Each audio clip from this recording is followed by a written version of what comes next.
Good evening, my fellow devoted subscribers. Thank you for joining me for my next monthly video. My name again is Andrew Sindler, Social Security Disability Attorney for Life, and I'm here to take you through the latest monthly topic video. I appreciate you hanging in there with me. This one's coming up a little bit later than I was intending. I've had quite a whirlwind of a last month plus between all of my household but me getting COVID and me having to barricade myself in my basement here with my office and isolate, but also take care of 4 sick people at the same time was quite the interesting challenge over an almost 2-week period. And then to add extra insult to injury, getting my COVID booster and finding myself with horrific side effects from that was the interesting 1-2 punch. But I am back stronger than ever, so I appreciate your coming back and joining me on this epic journey. So tonight's video is a very focused topic. It's going to be probably my shortest video. It's not a lot to cover, but it's important information. It's something that comes up very regularly when I both have existing clients that ask me about this as well as potential new clients. And it's a very, very important and relevant topic, as you'll see when we get into it. So without further ado, as I always do, I have a prepared PowerPoint slideshow I'm going to share with all of you as we go through this. So let me do a screen share with you. And we'll get started. Okay, here we go. All right, tonight's featured topic is Social Security disability topics. Working again when you have a pending disability claim or you've already been approved for benefits. So first, let me go through my little About Me page once more. This will be posted for every single video, particularly if this is the first one you're watching.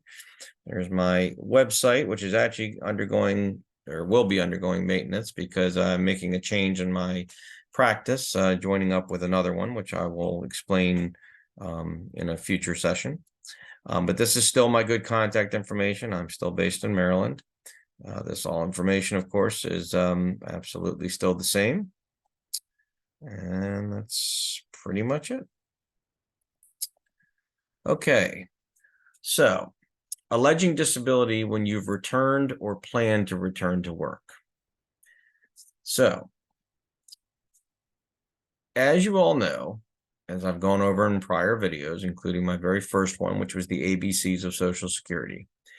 Social Security disability requires a showing that you cannot consistently work a full-time job due to severe medical impairments and the resulting symptoms and limitations. Generally, if you can't work due to severe medical impairments, you will in fact be found disabled. Well, what happens if you become undisabled? Will you automatically be disqualified? Will you have to immediately withdraw your existing claim? Will you get in trouble? Will you have to pay back any benefits you currently receive or have received?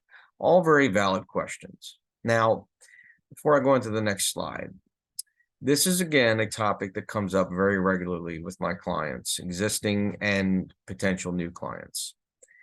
It's a very daunting task to think about when it comes to pursuing disability, but one of the most overwhelming aspects of the task is, how am I supposed to support myself when I'm out of work, even though I have to be out of work and show that I'm out of work due to medical impairments in order to even qualify for these disability benefits that sometimes can take many months or multiple years before they finally get approved and paid?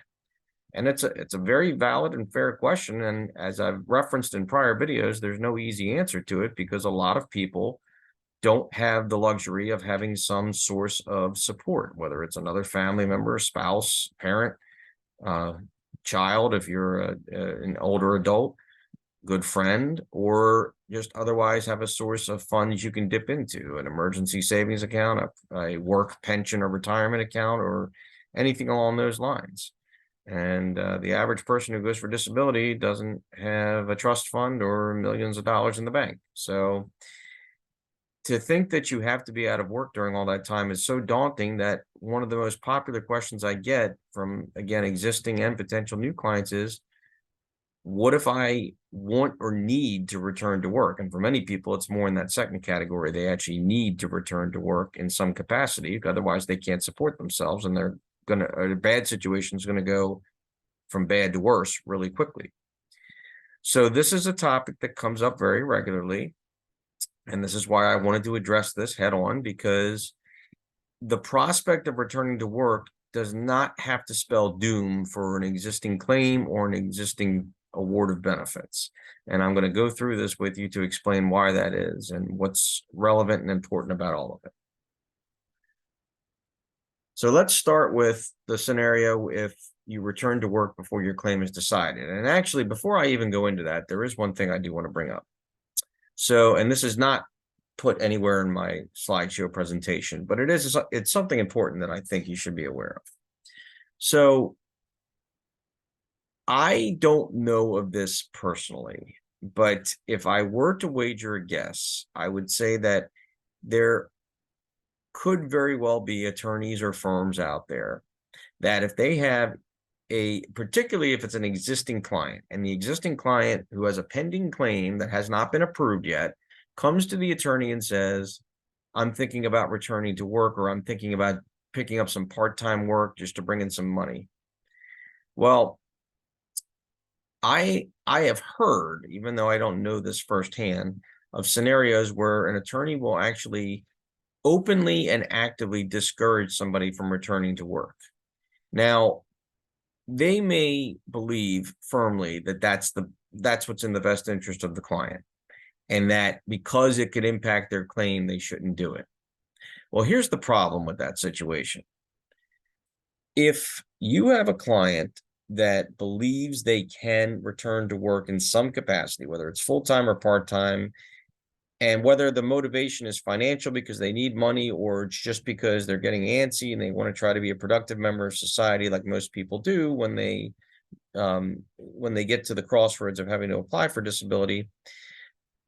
Either way, it's a fair scenario, but to tell a client don't return to work because it could impact your claim, in many instances, is doing a major disservice to your client.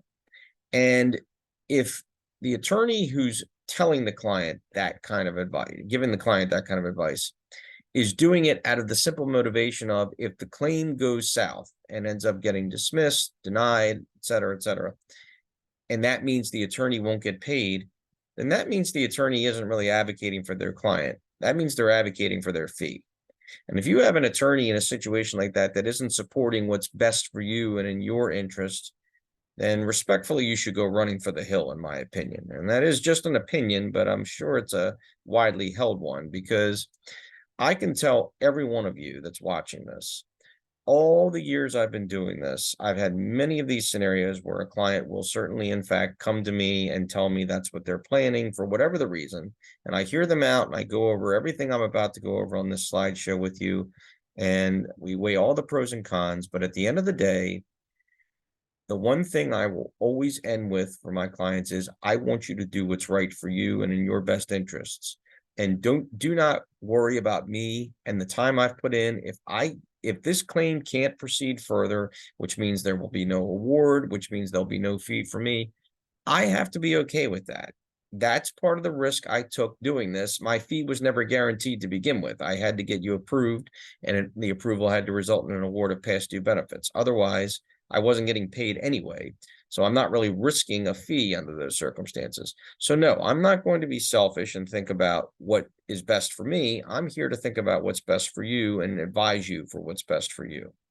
So bear that in mind, because you should never feel guilty or just put off from thought of returning to some capacity of work.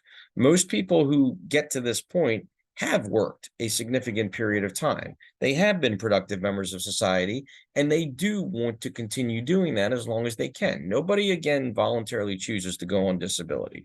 That's what it's here for. It is an insurance program. It's an insurance policy. So you only cash it in when you absolutely need to. And if you can sock it back away and don't have to do it, and also be a productive member of society, that's what you should be doing at the end of the day. So, getting back to the slide here, returning to work before your claim is decided. If you return to work before your claim is ultimately decided, The first step will be determining whether or not you will be automatically disqualified from any ongoing monthly benefits, assuming you eventually get approved on your claim. Now, this harkens back to that very first video I did with the description of the 5-step sequential evaluation process. And this is step 1 of that process. Now, if you all recall, I explained to you that if you are working any kind of work, whether full-time or part-time, and you're earning higher than the current SGA monthly amount, which is $1,470 a month pre-tax, which they actually, ironically, as I'm making this video, they announced the cost of living adjustment today for 2024, and that amount's actually going to go up to $1,550. It's not a huge jump, but every little bit counts. So $1,550, and that's for non-blind disabled individuals. It's $2,500 for blind individuals. And there'll be future topics on blind disability benefits as well. But in any event, if that's what you're earning and you're earning it consistently per month, then yes, you will be automatically disqualified for ongoing benefits going forward. So are you done at that point? Is your claim over with, even though it hasn't been decided? Well, not necessarily. If you are earning less than the SGA amount, you can continue your claim, although bear in mind, Social Security, not that they won't do this anyway, but at this point, it's going to red flag it to the point that they're going to scrutinize it even more closely. And they're going to really determine if you actually could do some kind of full-time SGA work if it's available to you. So one of the things I tell clients in this scenario, when they have a pending claim that hasn't been decided and they come to me with this idea, I start asking them certainly about what the work, if they already have something lined up, especially because many times they do have it already lined up, whether they've started it yet or not. And basically, I tell them, well, I ask them first how much they're earning so I can determine if there's going to be the automatic disqualification. But even if there isn't going to be the automatic disqualification, I want to know exactly what they're doing. If they're not earning above SGA, then I know automatically it's not full-time, because full-time, even at minimum wage, will put you over SGA. But if it's not full-time, I want to know how many hours, if it is set hours, and a lot of people's work varies. I want to know if it's, you know, kind of the type of work that you do as needed. Sometimes it's pick and choose, and it is true independent contractor type work. And then I want to know specifically what the job is. What are you doing? How physically demanding it is? What's the skill level of the work? Because determining that will determine if Social Security would come back and try to say, well, then you should be able to do this kind of work full time if it's available to you. And you have to be prepared if you want to continue pursuing your claim and not have it be denied on an ongoing basis. You have to be prepared to let Social Security know, hey, I don't think I can do this work full time, which is why I'm not doing it full time to begin with. If the employer came to me and said, hey, I can offer you 40 hours a week, I would flat out turn them down and say, I can't do it. And it's because of my medical conditions. So you have to kind of do a deep dive within yourself to know what your capabilities are. And it's perfectly fine if you say, yeah, I actually think I could do it full time. I just can't find it full time. That's fine, but then be prepared. Social Security will rightfully come back and say, well, then we can't approve an ongoing claim for you. Now, if you are earning the SGA amount or higher, as I said, your claim is not necessarily done and you may still be able to move it forward, but it's going to be a little bit different at that point. In this scenario, what would be advised, and I have done this for many of my clients in the past, is you would convert your claim to what's known as a closed period claim for benefits. Disability, as you know from the first video, is determined by having a severe impairment that has lasted or is expected to last 12 months or more. To that same end, you need to be out of work due to your medical impairments for at least 12 months in order to qualify for these benefits. So as I've explained before, one of the biggest misunderstandings that I run into from time to time is that Social Security is not a temporary fix. It's not a short-term program. It's never intended to be. It's intended to be an indefinite insurance program to basically weather the storm for any significant extended period of time you're out of work. But if you're going to be out of work for a short period that you know will just be a short period for whatever the reasons, Social Security is not going to fit the bill. It's not going to be available to you if you're not going to be out of work for at least 12 months. But if you are or have been out of work for at least 12 months, that's where this closed period comes into play. A closed period of benefits means you're seeking disability for a specified period of time that has already passed. So it's in the past now. And if it gets approved, it all gets paid to you in a lump sum, but you again just won't get any ongoing monthly benefits. So it has a definitive start date and a definitive end date. It's a closed period. If you get approved, they'll also deduct the first 5 months of benefits because under their rules and regulations, before they calculate any past due amount of how much to pay you, you have to be disabled a full 5 months. So because of that fact, it makes 100% sense to do a really, really important cost benefit analysis. So for example, let's say you've been out of work, you have your alleged onset date, you've been out of work for a year, pretty much exactly. And then at that end of that year, that's when you decide, okay, I think I'm ready to return to work and it's going to be earning above SGA. So I know I can't get any ongoing monthly. So you ask yourself at that point, so that means realistically, if I get approved for this closed period, I'm not getting a year's worth of past due benefits. I'm only getting 7 months at most. And if you know what your monthly disability amount will be, which you should know at that point, your attorney can probably help you find that. If you don't know it, it's always on your monthly or your yearly earnings statement, rather. You have to kind of do some quick math and say, is it going to be worth it? Is it going to be a significant amount of money that I want to keep pursuing this, even though it's not going to cost you generally anything but time? And your attorney should be willing to stick it out with you if you say, yeah, I still want to go for the closed period because it'll still be a significant amount to me and I could use that money for the time I was out of work. And that's perfectly fair. Then the attorney should absolutely be writing that out with you, and the attorney will still get a fee out of that. So it's a win-win all around, even though, as I've always emphasized, it should be less about the fee and more about doing what's right by you as the client and trying to help you. Additionally, as I'll explain in a little bit more in a couple slides or so, I believe, if you do get approved for a closed period of benefits, you could set yourself up to more easily get approved for future benefits. I'll come back to explaining that when we get there. Now let's flip the page on this. Returning to work after you've been approved and you're already receiving benefits. Somewhat different scenario. So again, it depends on your earnings. And if you don't exceed SGA, you can still keep your benefits, although they may end up being reduced by the amount you're earning. So it all depends. So one thing I'm going to tell you, and I'll probably repeat this once or twice before we're done. It is an absolute must, a requirement, without a shadow of a doubt. You must inform Social Security when you have returned to work or when you are returning to work if you're already on benefits. You cannot keep that to yourself, or you can have grave consequences and repercussions as a result.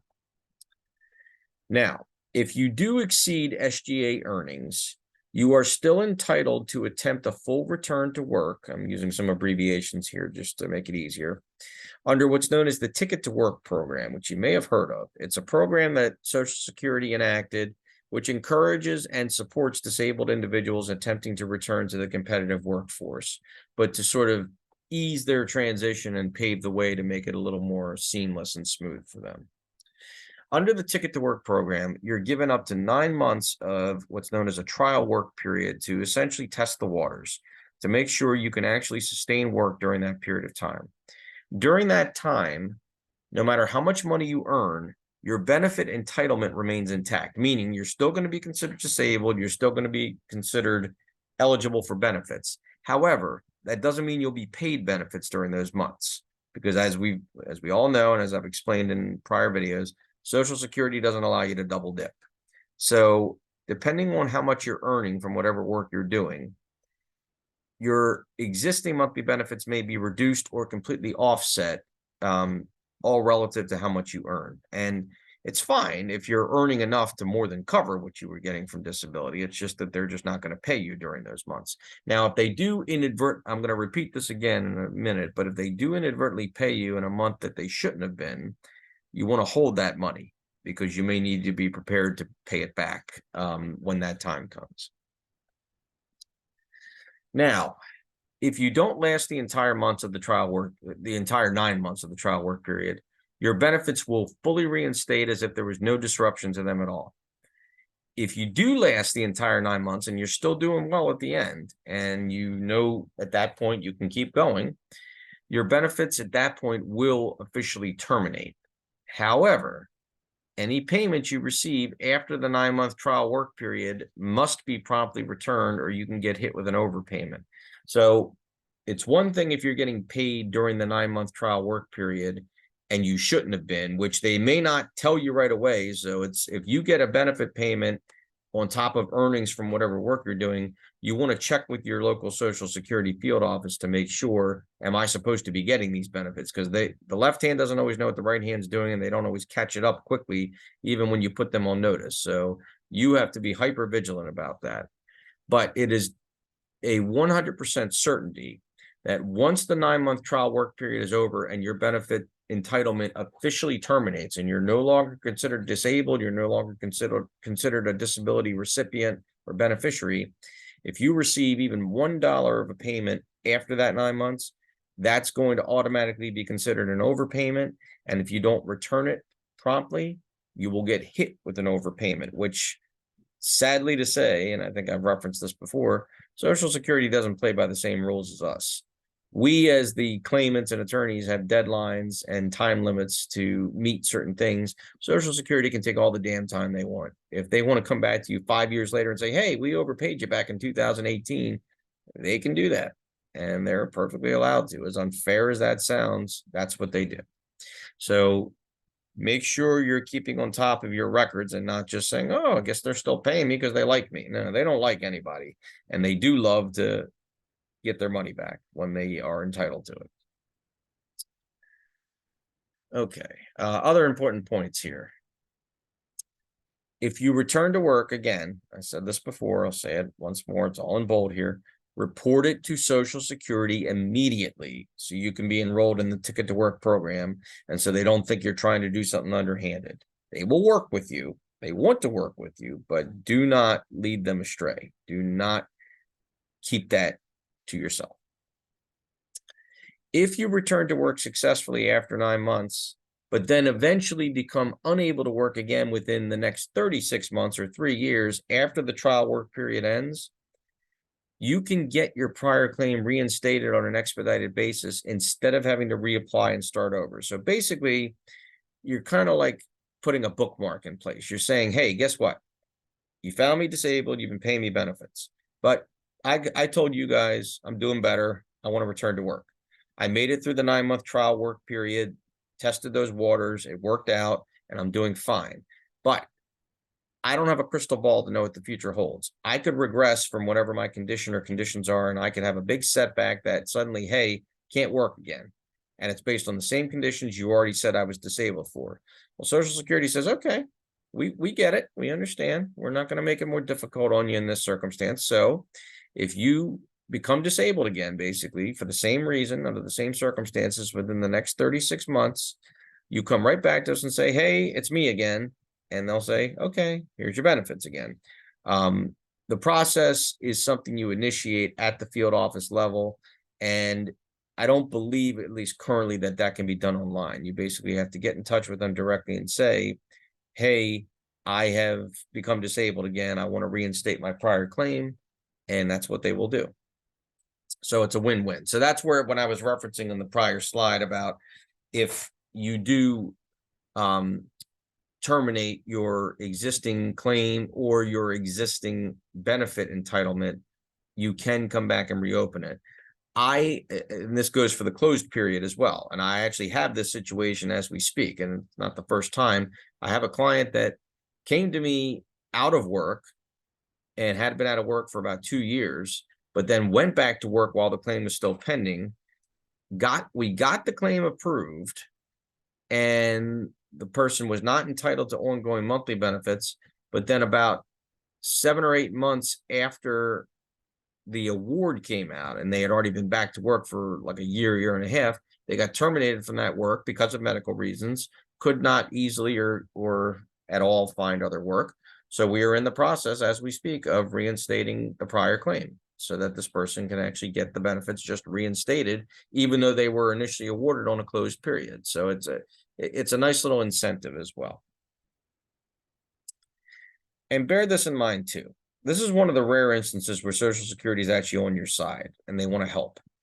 Of course, it's a selfish motive on their end because you return to work, they don't pay you anymore. That means they're saving money and potentially setting themselves up for an overpayment situation to get money back. But in all seriousness, they do want you to try to return to work, especially if you're a younger individual who doesn't want to be on disability for life.